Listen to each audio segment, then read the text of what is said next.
Android phone မှာဆိုရင် Google Play Store ကိုဖွင့်ပါပြီးရင်ဒီ search ထဲကနေပြီးတော့ဒီ V2 Raytron ဆိုတာလေးကိုရိုက်လိုက်ပါ V2 Raytron ပြီးရင်ဆက်ရှာလိုက်ပါအဲ့ကကြရင်ဒီဒုတိယဟာလေး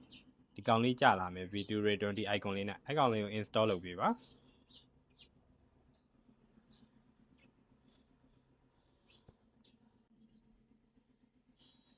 ဒါလေး install တာပြီးရင်ဖွင့်လိုက်ပါဖွင့်ပြီးရင်ကျွန်တော်တို့ဒီ VPN file လေးပေါ့နော် VPN configuration file လေးထည့်ဖို့လိုပါတယ်အဲ့ဒါကျွန်တော်တို့ဒီ Telegram သို့မဟုတ် Messenger ကနေပို့ပေးတဲ့ဒီ